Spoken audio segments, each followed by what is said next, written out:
Welcome to Talk Trials. If this is your first time joining us, here is the premise.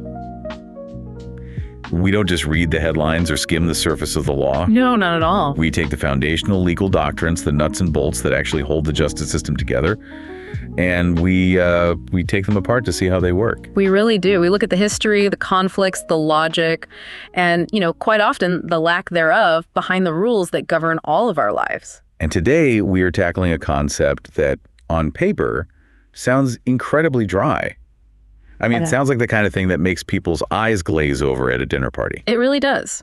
But in reality, it is arguably the single most important gatekeeper in the entire American legal system.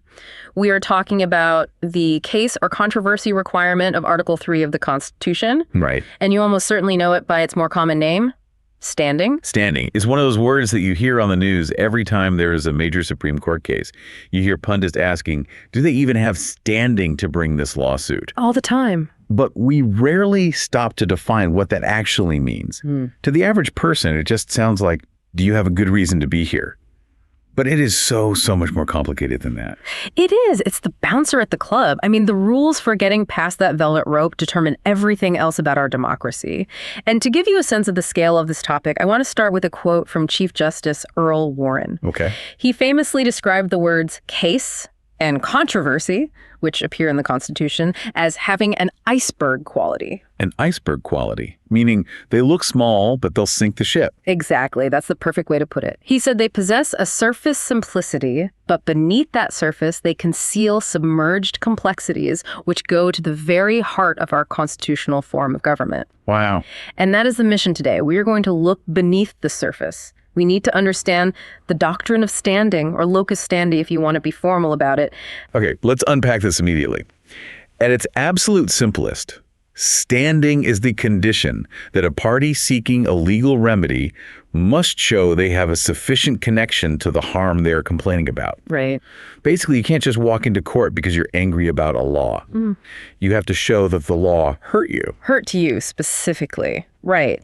It is the set of rules that decides who is allowed to knock on the courthouse door. And today we are going to explore that from the text of the Constitution itself to the irreducible minimums required by the Supreme Court, and finally to a very strange, often overlooked disparity between how standing works in civil cases versus criminal cases. That criminal law aspect is where it gets really interesting later on. I can't wait to get there. But let's start at the beginning. Section 1, origins and the constitutional text. Absolutely. We have to go to the source code, Article 3, Section 2. So what does it say? The text is actually quite sparse. It says that the judicial power shall extend to all cases and controversies. That is it. That's it. That's the core of it. I mean, it lists the types of cases arising under the Constitution, affecting ambassadors, controversies between states, and so on. But the core constraint is those two words, case, controversy. Is there actually a difference between the two, or are they just using two words to mean the same thing? That is a subject of, endless academic debate. Generally, the Supreme Court treats them as essentially interchangeable. Okay. However, some justices have historically tried to differentiate them, suggesting controversies might be narrower, perhaps limited to civil disputes.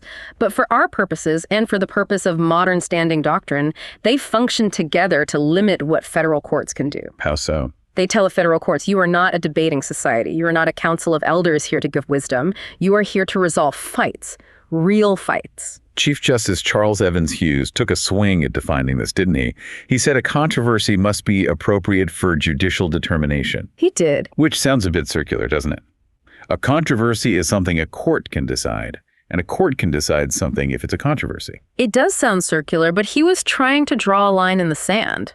He was distinguishing a justiciable controversy from a dispute of a hypothetical or academic character. He was looking for something definite and concrete. He was looking for, and this is the key phrase, concrete adverseness. Concrete adverseness. That sounds like a boxing match. In a way, it is. The court system relies on the idea that truth is best found when two parties are fighting hard for their own interests. They both have skin in the game. Real skin in the game. If the parties aren't truly adverse, if they don't really care about winning, the system doesn't work as intended. Think about it. If two guys get in the ring and they've agreed beforehand not to hit each other too hard because they just want to split the prize money, That's not a fight. No, it's an exhibition. It's an exhibition. And the court system is not designed for exhibitions. Now, here is something that surprised me in the research for this. We talk about standing like it's this ancient principle, but the term itself wasn't really a familiar doctrine at the founding, was it? No, it wasn't. Not at all. If you went back to 1789 and asked a lawyer about their standing, they might look at you confused. Really? Yeah. Back then, you didn't satisfy Article 3 by meeting a generic standing test. You satisfied it by meeting the requirements of specific forms of action. Forms of action. Okay, what are those? These were like the preset recipes for lawsuit. Exactly. That's a great way to think of it. These were bundles of custom and precedent. It was like a menu at a restaurant. You couldn't just order justice. You had to order a specific item off the menu. Precisely. If you had a writ of trespass or a writ of covenant or a writ of debt in you, you followed the rules for that specific writ. If you fit the template, you were in. You didn't need a separate theory of standing. Your form of action was your ticket to ride. So when did the shift happen? When did we stop using these specific recipes and start using this broad, overarching gatekeeper called standing? It is largely a 20th century invention. And we can credit or, blame, depending on your view, Justice Felix Frankfurter for a lot of it. Frankfurter. The development of standing as a distinct judicial construct was created to fill the gap between those old forms of action and the new modern procedural rules. The administrative state was exploding in the 1930s and 40s. The New Deal. The New Deal was happening, all these new agencies, new regulations. The old forms of action didn't really fit this new world. So the court needed a new filter. And Frankfurter famously noted that determining whether something is a case or controversy often requires the expert feel of lawyers. The expert feel. That feels a little exclusionary, doesn't it? A bit like, you wouldn't understand. It takes an expert feel. It certainly gives judges a lot of discretion. I mean, a whole lot. But the core justification they developed for this doctrine is crucial. Yeah. It is about the separation of powers. This is the stay in your lane argument. Right. The theory is that the federal courts are not there to solve every problem in society. Their job is not to run the country. Precisely. Their business is limited to adversarial contexts. If the courts start deciding abstract questions just because they are interesting or important, they start acting like a legislature. They start intruding into the areas committed to the legislative and executive branches. They stop being referees and start being players. That's the idea. And this brings us to the prohibition on advisory opinions. The courts cannot just give advice. They can't say, hey, Congress, if you pass this law, it would be unconstitutional. They have to wait for a real fight. And we have a classic example of this from 1911 in a case called Muskrat v. United States. Yes. Muskrat, great name. It sounds like a character from a fable, but this is a real person. What happened there? Well, this is the perfect example of a friendly suit, or what we might call a setup. Back in 1902, Congress allotted land to Cherokee citizens. Then, a few years later, Congress changed its mind and passed new laws restricting that land and the funds associated with it. People were confused. Was the new law constitutional? Did it violate the previous rights? The government itself wasn't even sure. So Congress, effectively, wanted a spell check on their own legislation. Yes. They wanted to know if they had messed up. So Congress actually passed a statute authorizing David Muskrat and others to file a lawsuit against the United States to test the constitutionality of the new laws. So they told him to sue them. He told him to sue them, and here's the kicker. Congress agreed to pay the legal bills for both sides. Wow. So, hey, sue us, we'll pay for your lawyer, and we'll pay for our lawyer. Well, just see what the court says. It was a complete setup. There was no animosity. The United States government didn't really want to win. They just wanted an answer. It wasn't adverse. It was the opposite of adverse. And when it got to the Supreme Court, the justices looked at it and said, no. They dismissed it. They said there was no real controversy. The United States had no real interest in opposing the plaintiffs because Congress had set the whole thing up just to get an answer. It was essentially a request for an advisory opinion, and the court refused to play along. It's interesting because practically an opinion would have been very helpful there. I mean, it would have solved a lot of confusion for a lot of people. It would have. But the court said the integrity of the judicial process matters more than utility. Utility is not the metric. The metric is conflict. You need a real fight. You need a real fight. And that leads us directly into Section 2, the irreducible constitutional minimum. Okay. If you are a law student, this is the part where you start taking frantic notes. This is the test. And this comes from the case Lujan v. Defenders of Wildlife in 1992, right? Correct. Justice Scalia wrote the opinion. And he boiled standing down to 3 absolute requirements. These are the pillars. If you miss any one of these, you are out. You do not pass go. Pillar number 1, injury, in fact. This is the big one. This is where most cases live or die. You must have suffered an injury. But not just any injury. It must be, and these are the magic words, concrete and particularized. Okay, let's break those distinct words down. Particularized means it has to be about you, right? Not just people in general. Yes. It must affect the plaintiff in a personal, individual way. You cannot sue as a concerned bystander. You cannot sue based on a generalized grievance. So I can't sue the government just because I think a law is unconstitutional and it offends me as a citizen? No. For example, we all have an interest in the government following the Constitution. But if the government violates the Constitution in a way that doesn't hurt you specifically, it just annoys you or offends your sense of order, that is a generalized grievance. So my argument that, I pay my taxes, the government should follow the law, that's not enough. I'm injured by the unfairness. The court says, no, you are no more injured than any other citizen. And the logic, a little counterintuitively, is that if everyone is injured, no one has standing. You have to show that you specifically were harmed. Which brings us to the second word. Concrete. That means it has to be real, not just a feeling. Correct. It cannot be abstract. Now, concrete doesn't necessarily mean physical, like a broken leg, or even purely economic. It can be intangible, like reputational harm or a violation of privacy, but it must be de facto. It must actually exist. It can't be hypothetical. It cannot be conjectural or hypothetical. You cannot say, I might get hurt someday. It has to be, and this is another key phrase, actual or imminent. And this was the central issue in Lujan, right? The case that gave us the test. Yes, this was the entire case. In Lujan, you had environmentalists suing because the U.S. government was funding projects in Egypt and Sri Lanka that threatened endangered species, specifically the Nile crocodile and the Asian elephant. And the plaintiff's argument was what? The plaintiffs said, we care about these animals, we have studied them, we want to go see them again someday. If you build this dam, the crocodiles will die and we will be injured because we can't see them. Someday. Yeah. That sounds like the weak link. That was the fatal word. Justice Scalia, in the majority opinion, zeroed in on that. He asked, do you have a plane ticket? Do you have a hotel reservation? And they didn't? They didn't. They just had an intent to return someday. And Scalia said someday intentions do not support a finding of actual or imminent injury. It was too conjectural. Your aesthetic interest in seeing a crocodile is not harmed until you're actually on your way to see the crocodile. Okay, so that's injury in fact. Concrete, particularized, and actual or imminent. What's pillar number 2? Pillar number 2 is causation, or as the courts often call it, traceability. Traceability. This one is usually straightforward but can get tricky. The injury you are complaining about must be fairly traceable to the challenged action of the defendant. It cannot be the result of the independent action of some third party who isn't before the court. So the butterfly effect doesn't count. You can't just connect a bunch of dots. Exactly. You cannot play 6 degrees of Kevin Bacon with causation. If Company A poisons the river, you can't sue Company B just because they're in the same industry and maybe their lobbying efforts created a lax regulatory environment. You have to sue Company A. You have to connect the dot from the harm, the poison in the river, to the specific defendant. And finally, pillar number 3, redressability. This is the so what factor. Right. It must be likely, not just speculative, but likely, that a favorable court decision will actually fix the injury.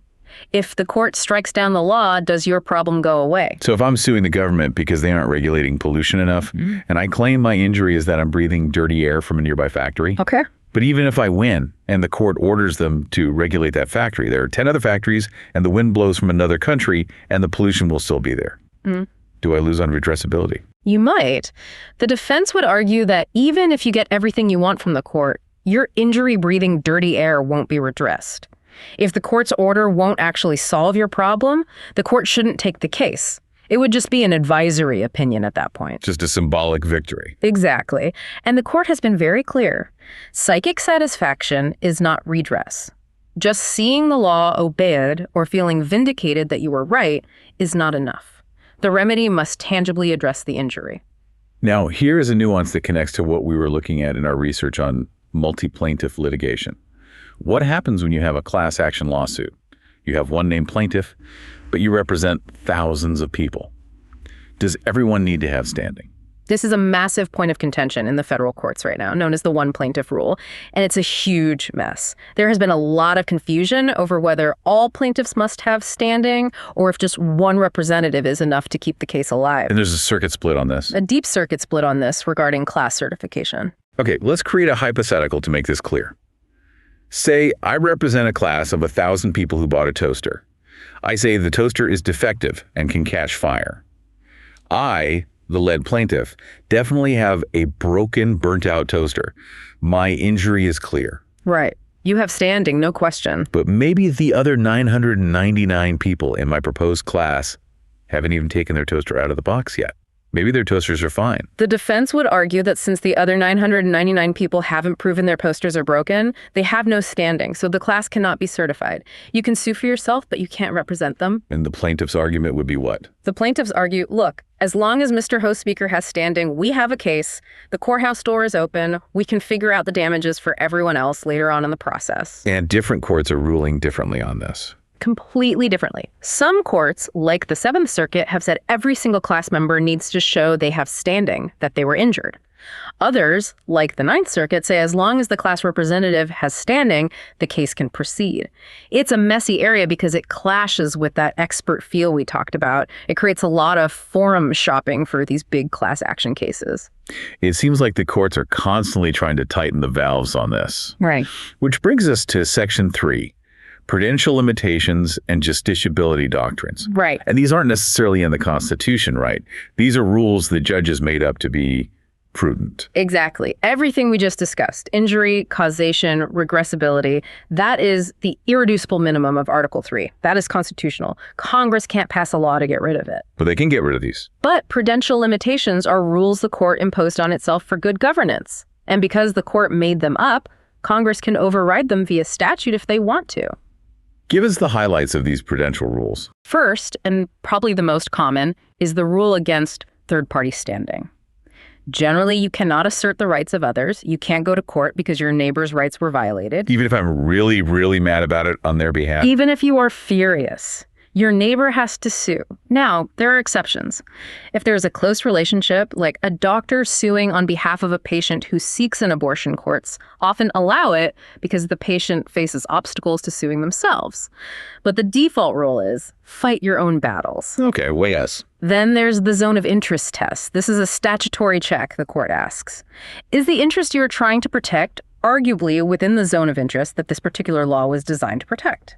So, if Congress passed a law to protect endangered fish, right, and I own a dam, and I sue under that law, arguing that protecting the fish hurts my business's profitability, I might not have standing. You might be outside the zone of interest. The court could say, look, Congress passed this law to help fish, not to help dam owners. You aren't who the law was meant to protect. I see. Yeah. Now, I want to touch on two other ability doctrines that are cousins of standing. Yeah. Mootness and ripeness. They aren't about who can sue, but when. Exactly. Standing asks who. Mootness and ripeness ask when. Let's start with mootness. This is when a case was a real controversy, but then something happened during the lawsuit. Right. A case must remain a live controversy throughout the entire litigation. If the dispute ceases, say the parties settle, or the law issue gets repealed, or the plaintiff simply gets what they wanted, the court loses jurisdiction, the case becomes moot. But there's a famous exception to this, right? Because otherwise some cases could never be decided. The classic textbook example is Roe v. Wade. The judicial process takes years. A pregnancy takes 9 months. So the case would always be over before it got to the Supreme Court. Always. If the rule were strict, by the time the case reached the Supreme Court, the baby would be born and the case would be moot. No woman could ever challenge an abortion restriction because the biological clock moves faster than the judicial clock. So what did the court do? The court created an exception for cases that are capable of repetition yet evading review. Since the issue could happen again to the same person or to a class of people, but would always finish before the appeal was over, the court hears it anyway. Now, contrast that with a case called DeFunis v. Odegaard. That was a law school admissions case. Yes, in the 1970s. Marco DeFunis sued because he was denied admission to the University of Washington Law School, alleging reverse discrimination. He won in the lower court and got a provisional order to attend classes while the case was appealed. So he was in school. He was in school, and by the time the case reached the Supreme Court, he was in his final semester of law school. The university came to the court and said, look, even if we win, we aren't going to kick him out now. He's going to graduate no matter what. So there was no fight left. Nothing for the court to decide that would actually affect him. Exactly. The controversy had vanished. The court declared it moot. And they said, we aren't here to decide the huge, complex, constitutional issue of affirmative action if it doesn't actually affect the outcome for Mr. DeFunis.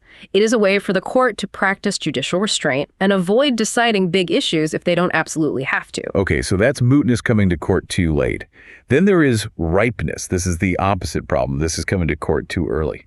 Exactly. Ripeness prevents premature adjudication. The court doesn't want to get entangled in abstract disagreements over administrative policies that haven't actually been enforced against anyone yet. So if a federal agency announces a new rule, that will take effect in 2 years, and I think that rule will hurt my business, I can't sue right away. Probably not. As the court laid out in Abbott Laboratories, it will look at the fitness of the issues for a decision and the hardship to the parties of withholding that consideration. If the government hasn't actually come after you yet, and you aren't suffering any immediate hardship from the mere existence of the rule, the case isn't ripe. The court's message is, come back when you're actually hurt. Come back when the fight is real, not when it's just a possibility on the horizon. So we have the theory. Now, Section 4, landmark decisions and the current state. And we have to talk about the case that really shook things up recently, TransUnion v. Ramirez from 2021. This is a defining modern case. I mean, if you want to understand where standing is right now and the friction between Congress and the courts on this issue, you have to understand TransUnion. Let's set the scene. This is a class action regarding credit reports. TransUnion, the credit bureau, had a product where they would flag people who potentially matched names on the OFAC list. And let's be clear what the OFAC list is. The Office of Foreign Assets Control. This is the U.S. government's list of terrorists, international drug traffickers, and other serious criminals. You do not want to be on this list. And TransUnion used a name-only matching logic. So if your name was, say, John Smith, and there was a John Smith on the terrorist list, you got flagged. No birthday check, no social security number check, no address check, just the name. And this happened to the lead plaintiff, Sergio Ramirez. It did. Mr. Ramirez went to buy a car. He picks it out. He's with his wife and father-in-law. He's excited. The dealership runs his credit, sees the OFAC alert, and essentially tells him, we can't sell to you. You're on a terrorist list. That's horrifying. It was humiliating. It happened in front of his family. He was, of course, not a terrorist. So Ramirez sues. And he represents a class of 8,185 people who were also flagged by this same faulty system. They sue under the Fair Credit Reporting Act, which gives people the right to an accurate credit file. A jury awarded them a massive verdict. Tens of millions of dollars. But it goes to the Supreme Court. And here is where the case or controversy requirement brings the hammer down. The court split the baby. They looked at that group of 8,185 people. They found that for 1,853 of them, TransUnion had actually sent those misleading reports to potential creditors. Like the car dealership in Ramirez's case. Exactly. The court said those people had a concrete injury. They suffered real-world reputational harm, which is historically similar to the tort of defamation. So they had standing. But what about the other 6,332 people in the class? That's the rub. For the remaining 6,000 plus people, the misleading information, the false terrorist alert, existed in TransUnion's internal database, but it was never sent to anyone. It sat in a digital drawer. And the court said? The court ruled that these no-harm plaintiffs had no standing. Wait, but TransUnion violated the statute, right? The Fair Credit Reporting Act requires them to maintain accurate files. They broke the law by having inaccurate files for these 6,000 people. They did break the law, unequivocally. But the court, in an opinion by Justice Kavanaugh, ruled that a statutory violation alone is not enough to create standing. So just because Congress passed a law giving you a right to an accurate file, that doesn't mean you have standing to sue when that right is violated. Not unless you also suffer a concrete, real-world impact. The court said that the mere presence of inaccurate information in a file without dissemination to a third party, causes no concrete harm. The risk that it might be sent out in the future wasn't enough. It wasn't imminent. This feels like a huge shift. It feels like the court is telling Congress, you can't just create a right to sue. We decide what counts as a real injury. That is the headline. That is the massive implication. A statutory violation, the government's own law being broken, does not automatically grant standing.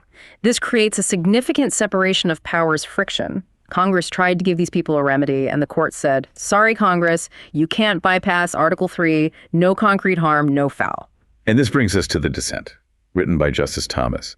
And it is fascinating because Justice Thomas is usually seen as a staunch conservative and originalist, yet here he is dissenting against the conservative majority. Justice Thomas's dissent is a masterclass in historical analysis. He argued that historically the common law recognized two types of rights: public rights and private rights.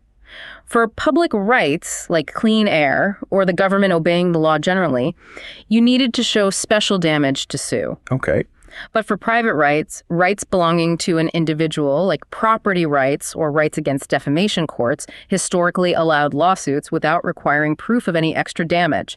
If your private right was violated, that was the injury. So Thomas is saying, if Congress says you have a private right to an accurate credit file and the credit bureau violates that, you should be able to sue, period. The violation is the injury. Exactly. He critiqued the majority for barring consumers from vindicating rights that Congress explicitly created. He essentially argued that the majority was putting itself above Congress by deciding which congressionally created rights were real enough to matter. It highlights just how murky the originalist history of standing really is. You have two camps of originalists coming to opposite conclusions. It's interesting to look at this globally, too. We have a note here on comparative standing. We aren't the only ones dealing with this, but our approach seems particularly strict after TransUnion. Oh, it is. We are quite strict. In the UK, for instance, the test is sufficient interest, which is construed quite liberally. They are much more open to letting people challenge unlawful government action. What elsewhere? Australia is somewhere in the middle. No open standing. You need a special interest, but it's not quite as rigid as our Article 3 requirements. Nigeria struggles with a tension between a traditional approach requiring pecuniary, that is, monetary damage, and a more liberal approach for constitutional issues. But the U.S. injury in fact standard, especially post-TransUnion, is notably rigorous. We really don't want people in court unless they are bleeding metaphorically or literally. Okay, we have covered the civil side, we have covered the Constitution. Now we're going to pivot to something that I think is the most mind-bending part of this entire topic. Section 5, the criminal law anomaly. This is where the logic of concrete injury starts to unravel, or at least looks very, very inconsistent. We just spent 40 minutes explaining that in a civil case, you need a concrete particularized injury. You can't just sue because the law was broken. You need to be tangibly hurt. The absolute bedrock of the doctrine. But what about when the government prosecutes a crime? In criminal cases, the United States government is the plaintiff. And here is the great disparity. The government does not have to demonstrate these elements, injury, traceability, redressability, in the same way. In fact, they generally don't have to demonstrate them at all. So if I possess an illicit substance, but I'm just sitting in my house hurting no one, the government can prosecute me. But what is the government's concrete injury? Who did I hurt? That is the billion-dollar question. Many federal crimes cause no concrete harm to the government as an entity.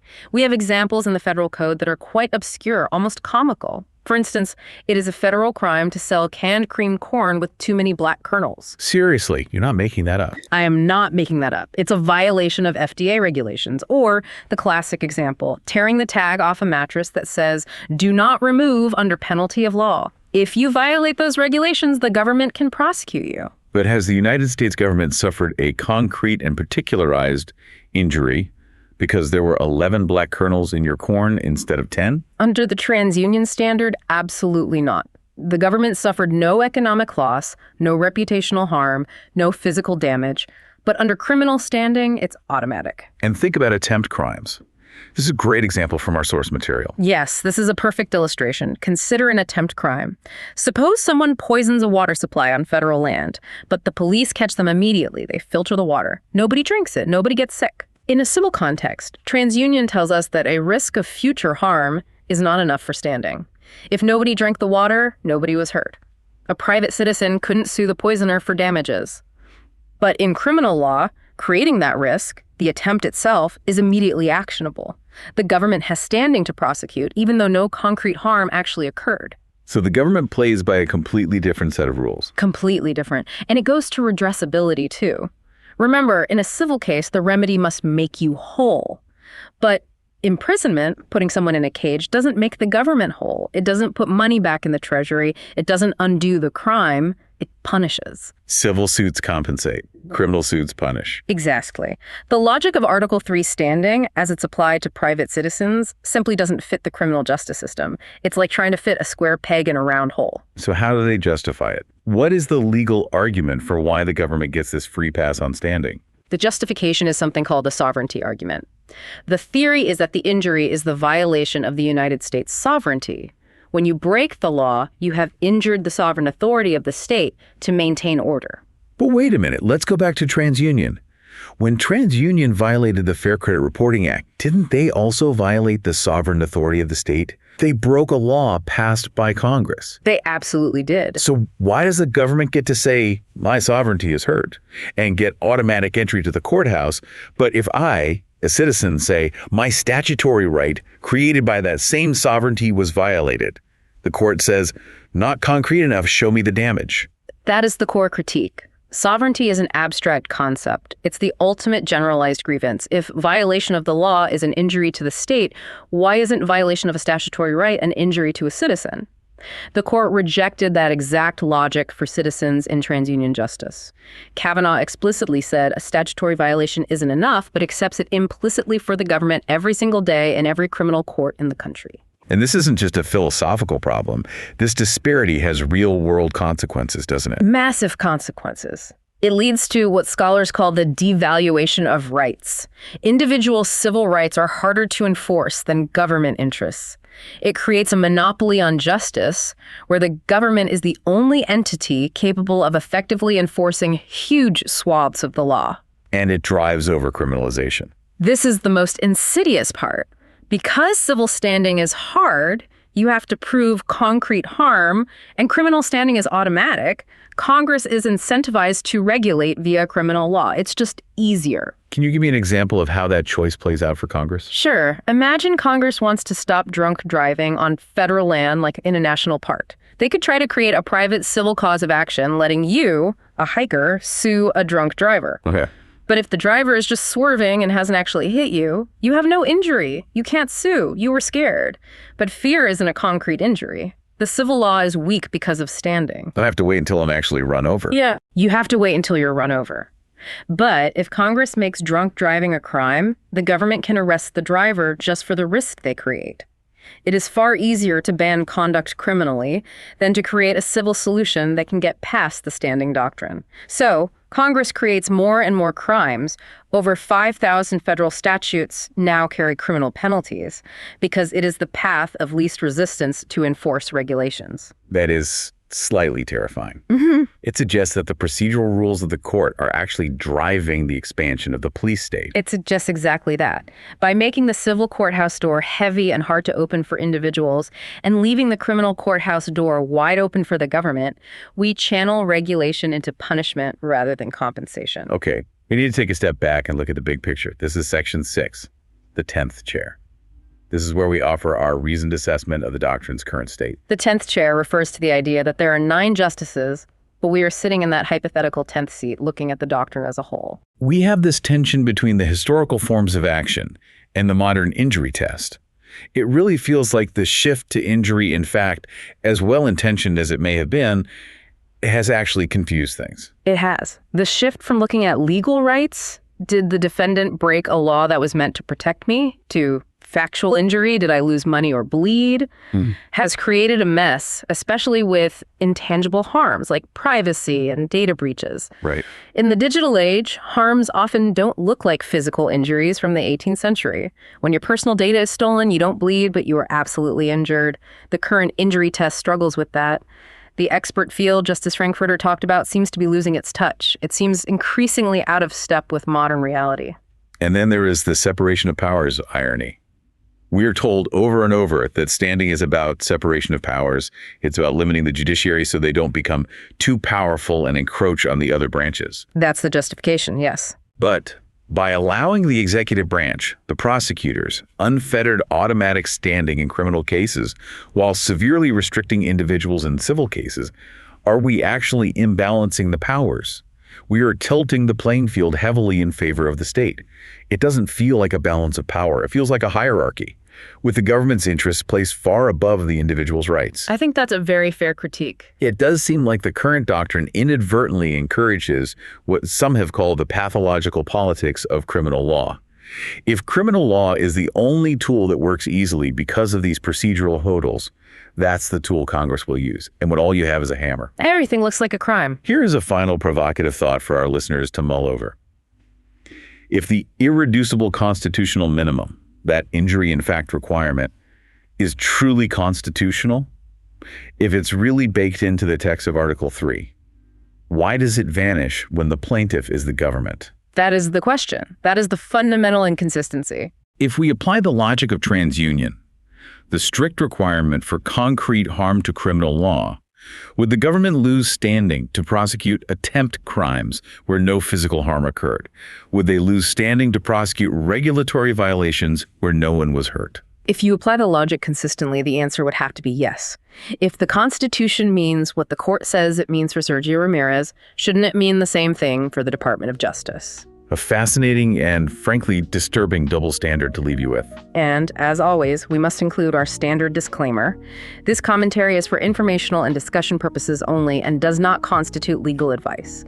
If you have a standing issue, please consult a qualified attorney. This has been Talk Trials. We hope you'll never look at an iceberg quite the same way again. Thank you for joining us on this deep dive into the machinery of the judiciary. Until next time.